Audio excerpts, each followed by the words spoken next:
हम तो बहुत साधारण पुरुष हैं और धर्म से अभी जुड़ते ही जा रहे हैं, और आपके मैनेजमेंट में जो हम चमत्कार देखते हैं वो देखते ही बनता है। जो आपने सागानेर में जब मूर्तियां अभी निकली, तो ऐसी जो कुंज गलियों में आपने जो मैनेजमेंट दिया था, उसके लिए सैल्यूट मैं आपको करती हूँ।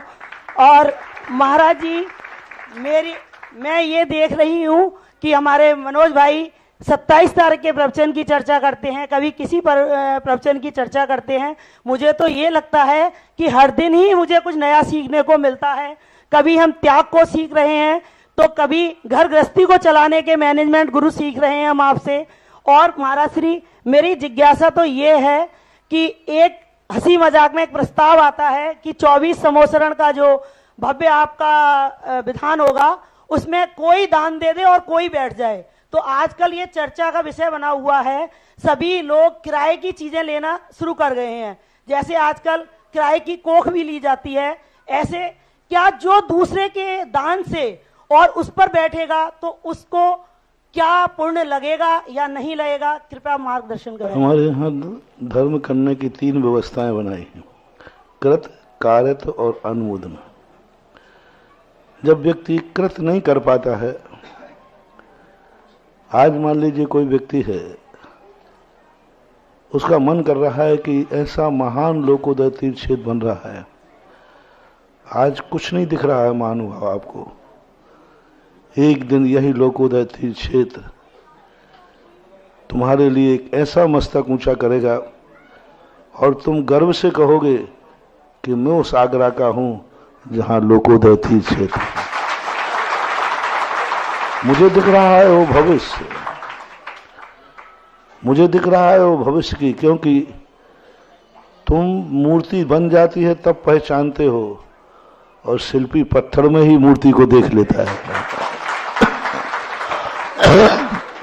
इसका भविष्य जो रूप बनने वाला है, जो सारे सिस्टम यहां प्रस्तुत होने वाले हैं,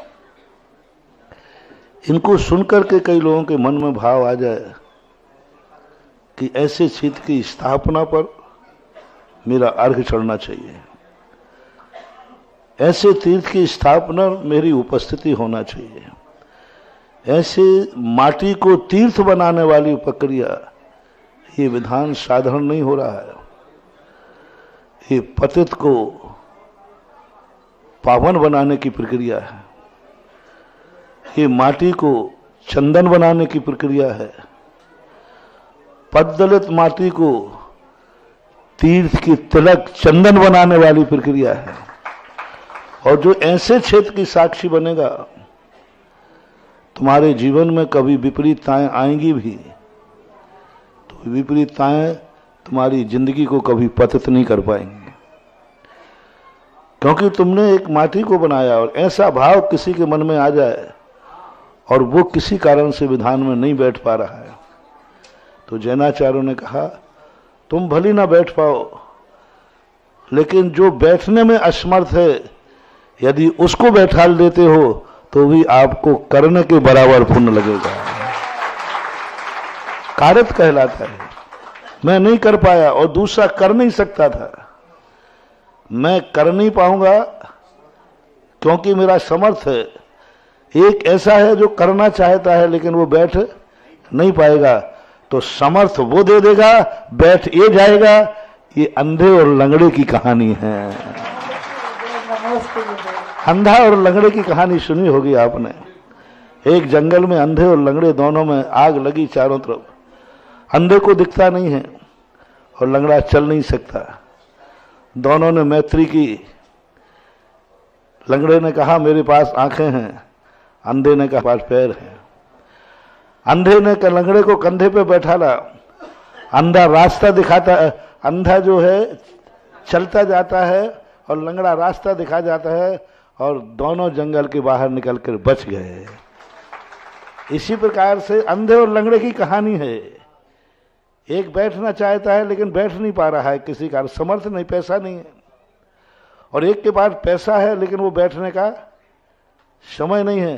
तो इन दोनों को अंधे और लंगड़े बन करके दोनों के कार्य हो जाएंगे, दोनों बच जाएंगे। ये व्यवस्था कहलाती है, सामाजिक व्यवहार है। एक दूसरे को, हमारे यहाँ इसको बोलते मनोज्ञ की वैयावृत्ति। मनोज्ञ किसे कहते हैं? जो करना चाहता है, किसी कारण कर नहीं पा रहा है, और जिस कारण वो नहीं कर पा रहा है वो कारण मेरे पास है, तो हम उस कारण को उसको जुटा देंगे तो वो उस कार्य को कर लेगा। ये भी एक मनोज्ञ वैयावृत्ति पूज्यवर उमा स्वामी महाराज ने कही। इसलिए कोई बात नहीं, जो नहीं कर पा रहे हैं यदि दूसरा सहयोग दे रहा है तो तुम्हें एक पुण्य लगेगा। करने वाले को क्या पुण्य लगेगा, अब आप ये बताएं। करने वाले को ये पुण्य लगेगा कि वो कर नहीं सकता था, तुमने उसका कार्य कर दिया, तो कमीशन में कुछ ना कुछ तो तुम्हें भी मिलेगा। आपने उसकी पूजा कर दी, वो पूजा कर नहीं पा रहा था, लेकिन आपने उसकी पूजा की, तो उसका कार्य आपने किया, तो मजदूरी कुछ ना कुछ तो मिलेगी। तो ये परस्पर उपग्रह जीवा नाम कहलाता है, ऐसा करना चाहिए। कई लोग, हम बड़े लोगों से यही कहते हैं, कभी तुम नहीं कर पा रहे हो तो कोई बात नहीं, मान लो तुम नहीं बैठ पा रहे हो समोषण विधान में, तो घोषणा कर दीजिए कि मेरी तरफ से मैं एक समोषण लेता हूँ, और मेरी तरफ से उस समोषण में वो बैठेगा जो हमारे आगरा में, हमारी कॉलोनी जो सबसे गरीब है, वह जाकर के इसमें बैठकर पूजा करेगा। कितना बड़ा कार्य, मैं तो बैठ नहीं पाऊंगा। कई लोग कहते हैं कि हमारे पास समय तो नहीं है, तो मैं कहता हूँ गरीब तो नहीं, नहीं मैं गरीब तो नहीं हूँ, समय मेरे अनुकूल नहीं है, तो ठीक है, एक गरीब को बैठा दो, पैसा तुम्हारा, अर्घ गरीब चलाएगा, कम से कम उसको मजदूरी मिल जाएगी और तुम्हारी पूजा हो जाएगी। एक तुम्हारे यहाँ राजनीति में चलता है, व्यापार आप करते हैं, फैक्ट्री खोलते हैं, तो सरकार इसलिए सहयोग देती है कि तुम कितनों को रोजगार दे रहे हो। फैक्ट्री तुम्हारी है, प्रोडक्शन तुम्हारा है, लेकिन तुमने कितनों को रोजगार दिया है। पैसा तुम्हारा है, लेकिन तुमने कितनों को पूजा करा के रोजगार दे दिया, ये भी पुण्य का उदय लगता है। तो जो नहीं बैठ सकते हैं उनको ऐसा करना ही चाहिए कि भाई हमारी तरफ से आप समोषण ले लीजिए और किसी गरीब को बैठा लीजिए। ऐसे लोग जो हैं महान पुण्य, इतना पुण्य कमा लेते हैं कि एक दिन ऐसे ही लोग राजा महाराजा बनते हैं।